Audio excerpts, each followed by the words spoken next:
Како ја оценувате 2025 на надворешно политички план? Направивме ли чекор поблиску до нашата стратешка цел Европската унија? Не краток, јасен одговор. Не направивме чекор напред кон ЕУ, кон наша стратешка цел. Исто така мислам дека и онаа стратешка цел за која што велиме дека сме ја затвориле, дека сме ја надминале. Исто така не направивме ни таму многу чекори напред, односно интеграцијата во НАТО не гледам дека совршено добро продолжува. Мислам дека на луѓето се уште не им е доволно јасно што представува нашето членство или што ние добиваме или ни доаѓа со членството, какви обврски имаме понатаму. Не сум сигурен колку државата е дел од целосно интегрирана во структурите за соработка и размена на информации и подобрување на безбедноста на сите членки на Алијансата. Мислам дека од ова прашање одговорот е дека немаме никаков напредок. Реално заглавени сме во условот на уставни измени како услов да се откочи втората фаза од почетокот на преговорите, така што овде од тој аспект немаме никаков прогрес, можеме слободно да кажеме. Исто така од делот на првите импулси околу приближување со новата американска администрација, би рекол дека некакви последователни ефекти од тоа не видовме како земја, така што сума сумарум сме во некоја статична фаза, би рекол, од аспект на надворешната политика, каде што немаме некој назадување, но не гледам ни некаков прогрес.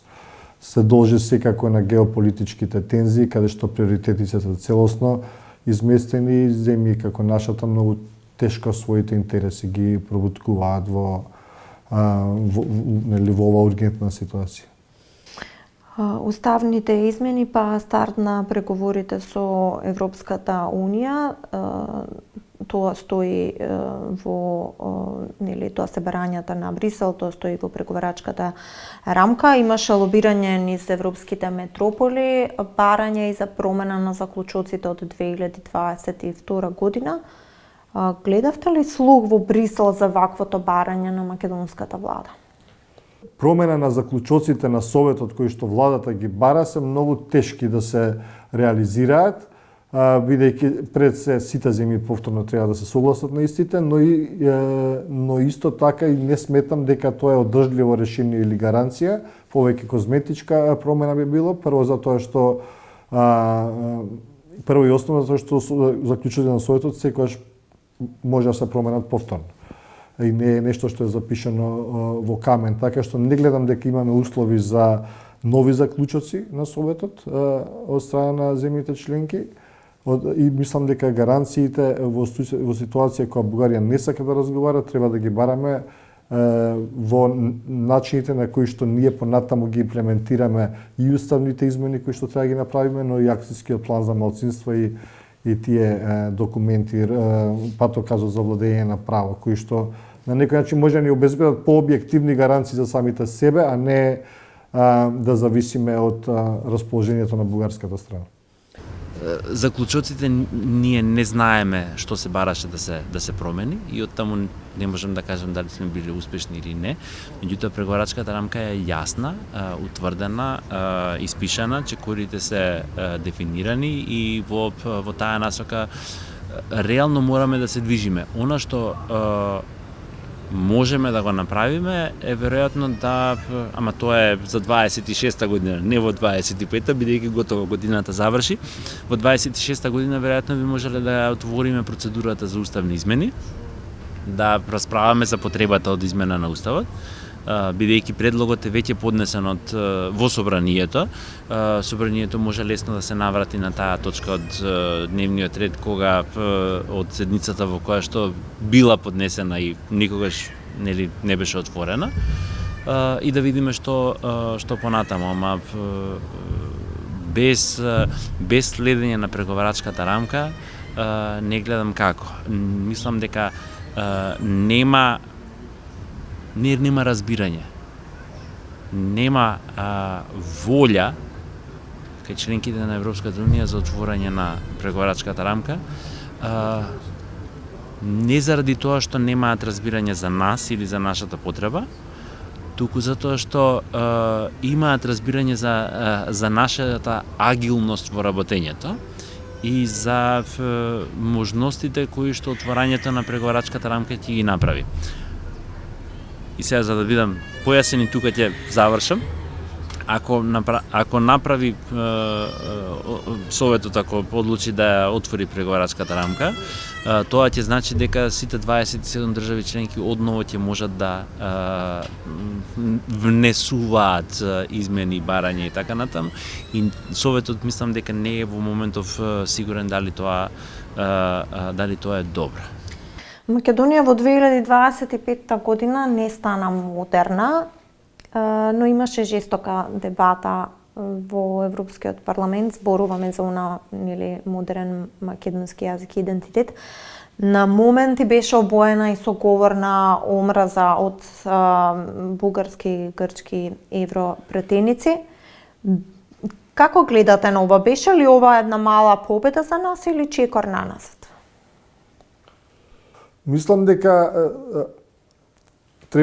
таквата иницијатива во Европскиот парламент требаше да биде многу подобро дипломатски подготвена. Ако сакавме да институционализираме уште едно признание за нас како посебна нација, јазик и така натаму.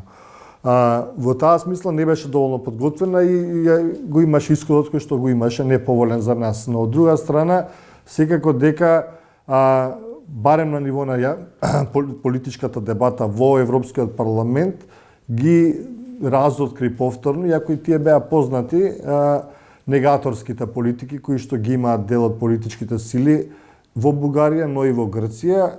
Сепак станува збор за политичарите кои што ги цитирате за екстремни маргиналци во нивните општества и мислам дека и ние премногу им даваме внимание и значење овде, бидејќи такви ги има во сите држави во суштина, но бугарското вето останува на крајот на краиштата и против тоа треба да бараме излези во насока која што претходно говорев.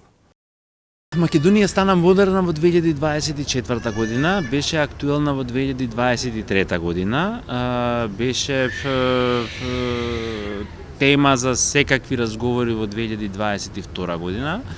Во 25-та не мислам дека ни беше некаков голем придонес разговорот во Европскиот парламент, особено затоа што отварањето на темата беше многу лошо направено. Беше дискусија за нешто што ни значи или на некој во нашата политичка елита им значи, ама не сум сигурен дека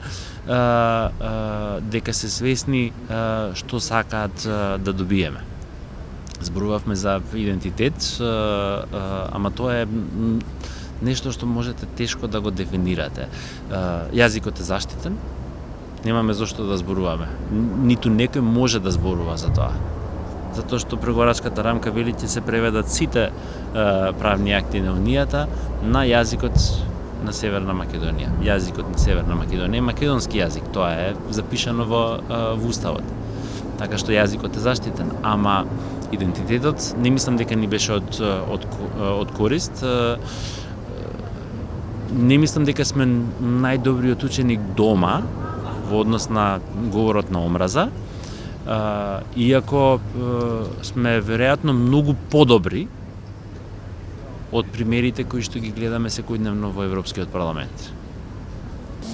Што ветивме, а што не испорачавме на реформски план, имајќи ги предвид критиките од последниот извештај на Европската комисија, но тука и планот за раст, кој што треба да добиеме пари. На овој рок 31 декември, значи утре, има некаде околу 40 реформски чекори кои што треба да се спроведат. Тие подразбираат некаде околу 180 милиони евра. принципот на финансирање од страна на Европската комисија, односно од страна на Европската унија е реформи за пари. Исплатите се прават тогаш кога ги добиваме, ги испорачуваме резултатите или ги покажуваме резултатите. И во таа смисла има многу работи кои што стојат во грејс период од роковите 24-та, односно од јунскиот рок 25-та година.